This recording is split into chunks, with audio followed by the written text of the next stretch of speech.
नमस्कार। हिंदी साहित्य की ऑनलाइन कक्षा में आपका स्वागत है। आज हम अध्ययन करने जा रहे हैं स्नातक प्रथम वर्ष आधुनिक काव्य में महादेवी वर्मा का गीति काव्य। महादेवी वर्मा का काव्य गीति काव्य है। इसको स्पष्ट करो, ये क्वेश्चन अक्सर एग्जाम में आता है।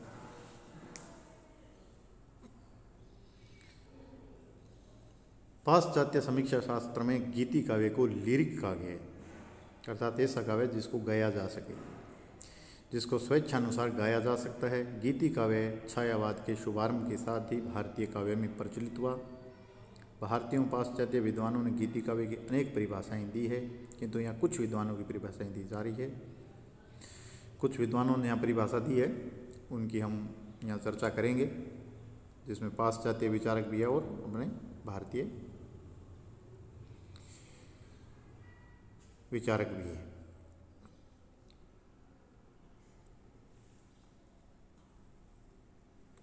अर्नेस्ट रॉयस ने गीति काव्य की परिभाषा दी है, अत्यंत प्रभावपूर्ण भावों से संपृक्त लययुक्त संगीतात्मक शब्द प्रवाह को गीति काव्य कहा जाता है।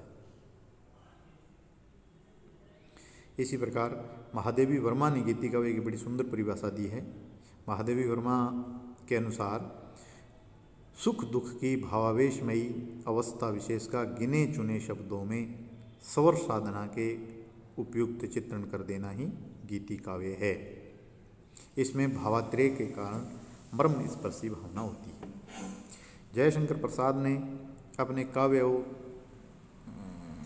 काव्य कलावरण्य निबंध के पृष्ठ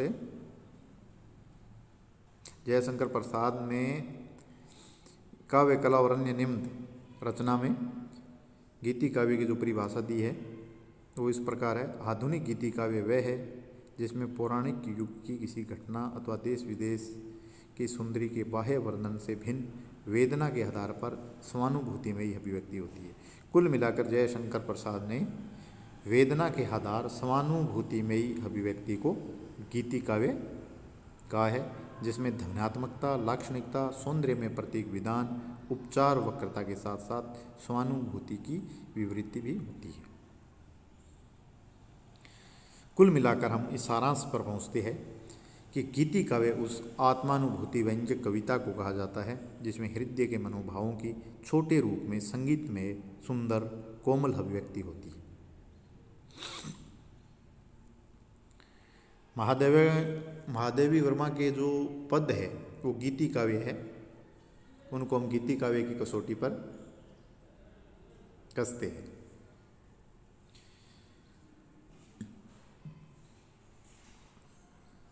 क्योंकि महादेवी के गीति काव्य की निम्न विशेषताएं पाई जाती है जो गीति काव्य की भी विशेषता है। पहली विशेषता है आत्माभिव्यंजकता। गीति काव्य में कवि की स्वच्छंद मनोवृत्ति विद्यमान रहती है।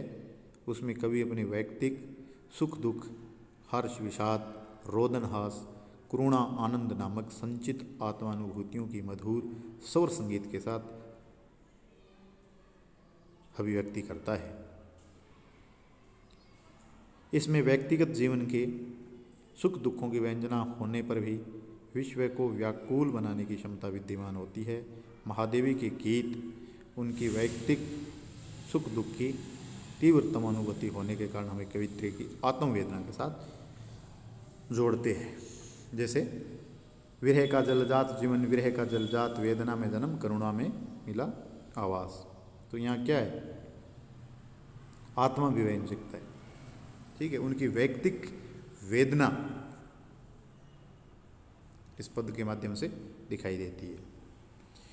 गीति काव्य की दूसरी विशेषता है रागात्मकता। गीति काव्य का प्राण तत्व रागात्मकता को माना जाता है। बिना राग तत्व के कोई भी कविता गीति काव्य नहीं हो सकती। इसमें कवि की भावनाओं एवं रसों का समावेश होता है। राग तत्व से गीति काव्य प्रभावशाली बनता है। महादेवी वर्मा के गीतों में रागात्मक तत्व की प्रधानता पाई जाती है। उन्हें सुनते ही गाते ही पाठक उसमें मंत्रमुग्ध सा बन जाता है और आनंद लेने लगता है। जैसे चुभते ही तेरा अरुण बाण, बहते कन कन में फूट फूट मधु के निर्झर से सजल गान, या उनकी दूसरी कविता में बीन भी हूँ, मैं बीन भी हूँ, मैं तुम्हारी रागिनी भी हूँ। कविता में राग तत्व का सुंदर समावेश हुआ है। गीति काव्य की तीसरी विशेषता है काल्पनिकता। कवि या गीतिकार कल्पना शक्ति के द्वारा अदृश्य वस्तु, भाव और विचारों का ऐसा चित्रोपम वर्णन करता है कि वह अदृश्य अज्ञात होने पर भी दृश्य और ज्ञात से जान पड़ते हैं। अमूर्त को मूर्त बनाने की कला होती है। महादेवी वर्मा ने अपनी कल्पना शक्ति के द्वारा प्रकृति तथा अपने व्यक्तिगत जीवन के सुख दुख, हर्ष विषाद के चित्रात्मक ऐसे नवीन चित्र खींचे कि वे बरबस ही अपने सौंदर्य के कारण हमें आकर्षित कर लेते हैं। कल्पना के कारण महादेवी के गीतों में सुंदरता, सरसता, सजीवता और सुकुमारता आ गई है। अद्वैत भावना से सजा हुआ एक गीत का उदाहरण है।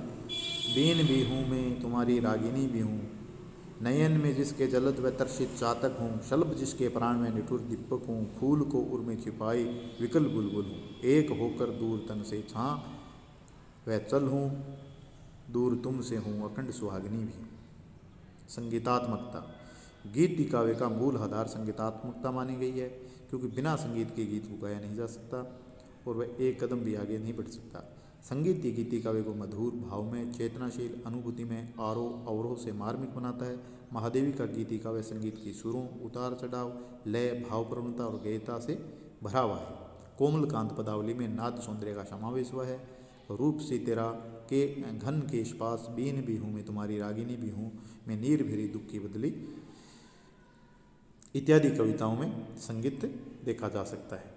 उदाहरण है, दिया क्यों जीवन का वरदान, इसमें स्मृतियों का कंपन, सुप्त व्यथाओं का उन्मिलन, स्वप्न लोक की परियां इसमें भूल गई मुस्कान, दिया क्यों जीवन का वरदान। भावगत एक रूपता।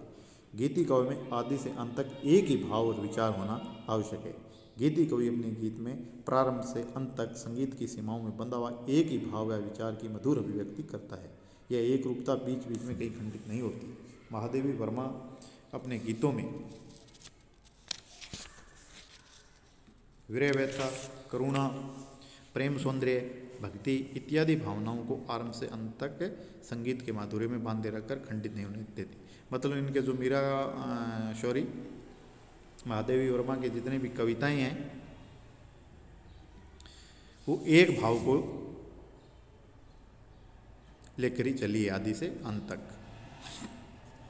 कोई भी कविता का आप उदाहरण दे सकते हो, क्या पूजा क्या अर्चन, ये भी दे सकते हो आप उसमें। आकारगत लघुता। गीति काव्य का आकार छोटा होना अति आवश्यक है। अन्य काव्यों, खंड काव्य, महाकाव्य, लंबी कविता की भांति गीति काव्य में वर्णित एक ही भाव या विचार को सदैव लघु बनाकर ही मार्मिक अभिव्यक्ति दी जा सकती है। इस कसौटी पर महादेवी के गीत खरे उतरते हैं। उदाहरण देखो, क्या पूजा क्या अर्चन रे, उस असीम का सुंदर मिंदर मेरा लगतम जीवन रे। कुल मिलाकर 9 पंक्तियों की ये कविता है जिसमें एक ही भाव की अभिव्यक्ति हुई है। शैलीगत सुकुमारता। गीति काव्य की पदावली कोमलकांत, सच्चीकरण, स्वर मैत्री, वर्ण मैत्री से युक्त सानुस्वरता, कोमल वर्णों वाली ललित वाक्यावली होनी चाहिए। कोमलकांत पदावली इसका आवश्यक गुण है। स्वर मैत्री वाले, माधुर्य गुण वाले, क्योंकि इसमें भावों की कोमलता विद्यमान होती है। महादेवी ने अपने प्रेम, सौंदर्य, करुणा, हर्ष, विषाद और आनंद से भरे गीतों की पदावली कोमलकांत संगीत से युक्त स्वर और नाद माधुर्य वाली रखी है। उदाहरण के लिए, वे मुस्काते फूल नहीं जिसको आता है मुरझाना, वे तारों के दीप नहीं जिनको भाता है बुझ जाना, क्या अमरों को लोक मिलेगा तेरी करुणा का उपहार, रहने दो हे देव, अरे यह मेरा मिटने का अधिकार। सारांशतः हम कह सकते हैं कि महादेवी का काव्य सच्चे अर्थों में गीति काव्य की श्रेणी में श्रेष्ठ स्थान का अधिकारी है, क्योंकि उसमें गीति काव्य की वैयक्तिकता, रागात्मकता, कल्पना, संगीत, माधुर्य, भावगत एकरूपता, आकारगत लघुता एवं कोमलकांत पदावली नामक विशेषताएं पाई जाती है। आज के लिए इतना ही। धन्यवाद।